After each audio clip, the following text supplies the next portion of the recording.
Hi and welcome to this presentation which looks in detail at how some of AutoDoc HSE's more advanced features work. This presentation follows on from the product demonstration on AutoDoc HSE's advanced features and takes you into the configuration which produced that demonstration to show you how these advanced features are set up. This particular configuration includes translations, wildcards, global variable names, trimming variables, HTML, email and content IDs and extra PDF attachments. Okay, so the output of that product demonstration is an employee induction pack which consists of an email containing some text, a signature and multiple PDF attachments. And the print job that produced these outputs was a standard template produced induction letter. So now we'll look at what happened in between.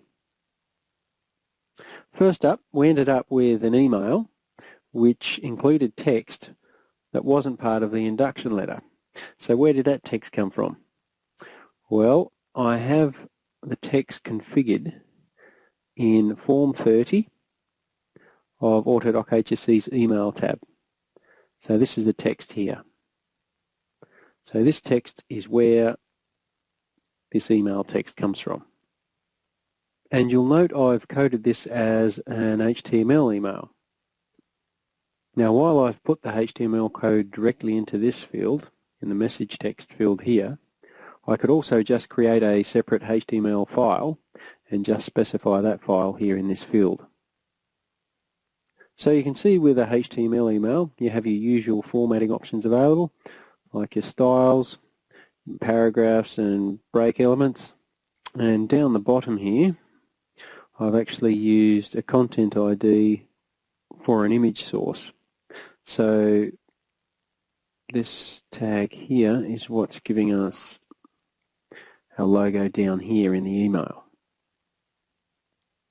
Now when you use this CID or content ID syntax, you can just refer to a file name without a file path, provided that you've included that file over here in the extra attachments.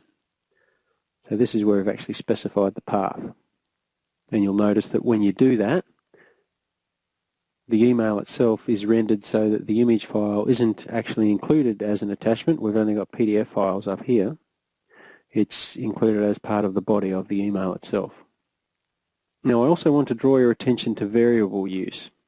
As you can see up here and further down here, you can use AutoDoc HSE variables in HTML emails as well, just by referring to them as you usually would with the percentage sign. And I've actually referred to this variable by its global name, which is just the number representing the variable's position in the list. And that list is over here in the Variables tab. So this would be variable number 12 here, with the RGB of 12, 12, 12. So while I've referred to this variable in the email tab as just percentage sign 12 percentage sign, I could also use this name, this form specific name for the variable if I wanted to. So this name here wrapped in percentage signs. But instead I've used the global name, which applies regardless of which form number you're using. And you'll see down here we also have a system variable used in the HTML email, which in this case is the form name variable, which when it's rendered picks up the form name from up here, welcome to the team. And you'll also notice up here I have set up a CC, carbon copy, to Linda Steiner, which is why when we go to the email you can see that Linda Steiner has received a carbon copy. Now further down here we have something here which you may not have seen in AutoDoc HSE before. This is a trimming function that you can use with AutoDoc HSE variables. Notice here these brackets following the variable. So this entire string here, all the way along, uses variable number 10, which is trimmed, then all of variable number 11, and then this fixed email domain And this whole string here is what gets rendered in the email as the employee's email address. Now if we go to our source document, we'll see that variable 10 is coming from this text here in the footer.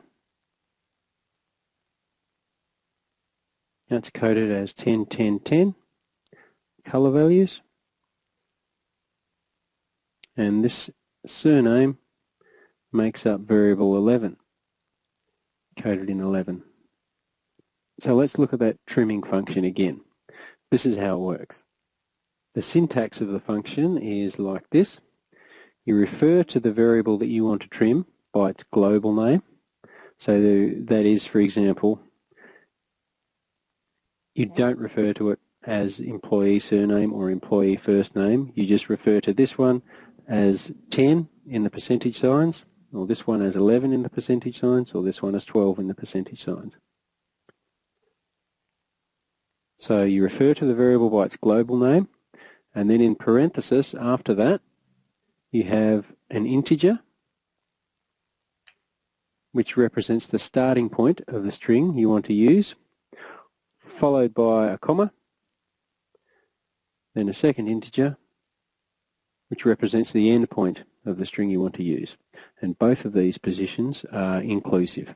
So for example, with variable 10 set up to equate to that string, variable 11 set up to come out as Roberts, you could trim it by referring to variable 10 with its global name, and then 1 and 7, which would start at the first character because of the 1, which is M, and it would go to the 7th character, which would be 2, 3, 4, 5, 6, 7.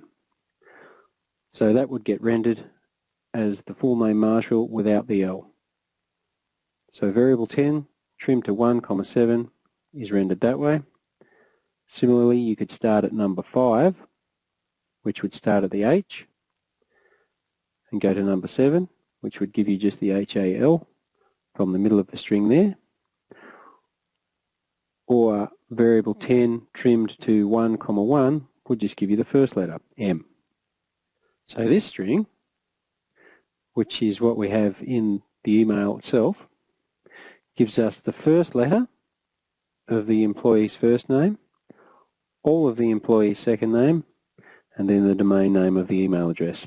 So that whole string gets rendered like that, which is an email address according to the company's standard address format. So that's variable trimming. Now the next thing I'll look at while we're here in the email area are these three attachments here. Now the first one up here is the logo file, which we already looked at under the content ID syntax for the HTML email. And this last one we'll look at later. These three here are the generic company information sheets that get sent out to all new employees regardless of where they work. Now, all we have to do here is specify the file path, and when AutoDoc HSE generates an email under this form number, these attachments will also be included on the email.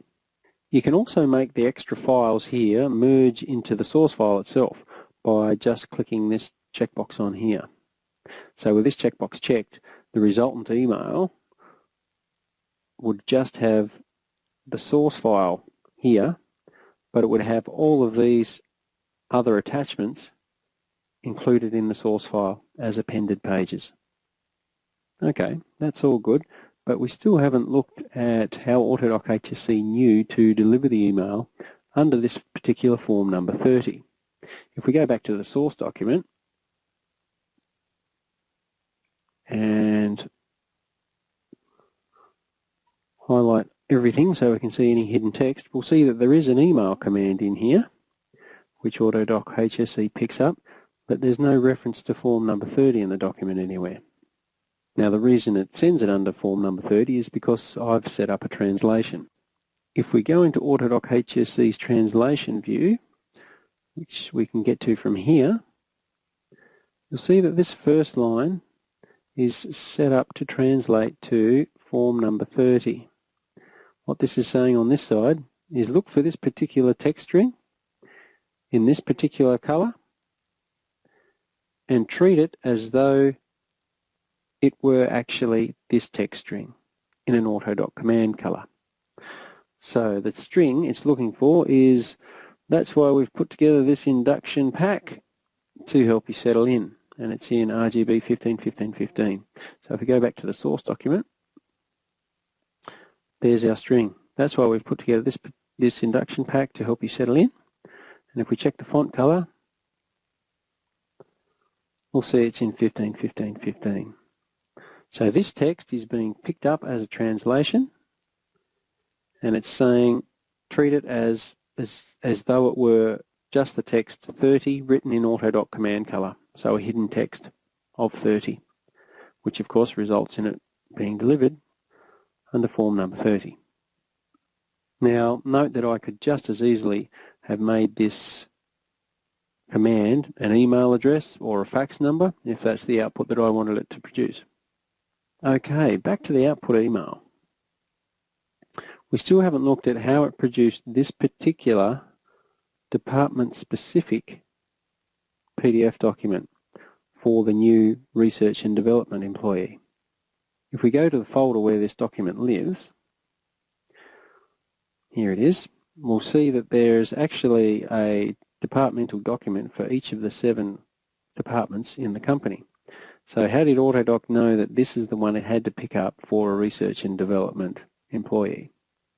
Well, going back to the translations area, we'll see that we have a second one in play, this one. It's looking for the text induction pack in 131313, and these 4 question marks here are wildcards. The wildcards are telling AutoDoc HSE that it's looking for induction pack, then a space, then any 4 characters, provided they're all encoded as RGB 131313. So going back to the source document, you can see down here in the footer that we have this text, induction pack, a space, and then 4 characters, which is the short code of the Research and Development Department. So this has been populated, this is actually a field which has been populated by the Microsoft Word template that we used. So when we told the template that the employee worked in the Research and Development Department, it populated the footer with the short code for the Research and Development Department. And if we check the font color, sure enough, it's in 131313. So it's picked up as a translation, but what is it translated to? Well, on this side, we have an extra file attachment command. The file path is D, My Documents, Streamline Interaction, Departmental Docs, which is this folder that we're looking at here. And the file name right on the end is department.pdf. Now on this side of the translation, the question marks designate placeholders. So basically we're telling it that when it finds this string over here, including any 4 characters in the right color, use those same 4 characters on this side too. So this command is saying in this case to attach the document called rdev department.pdf, because it's picking up the rdev from what was in the footer of our document encoded in 131313. So that's how we get our department-specific document. If our new employee had worked in sales, this shortcode here would be SALE. It would get picked up as a translation. It would look in this folder for SALE department.pdf, and as a result, the sales department one would be attached. Now there are some rules on using wildcards concerned with case sensitivity and what happens if you have more wildcards than characters, or on this side what happens if some of the placeholders are actually empty. But you can find this information in the reference manual, which of course is included in the application itself in the help and license area here. And you can also get the very latest version of the manual from the Streamline Software website. Okay, that's it. Thanks again for your interest.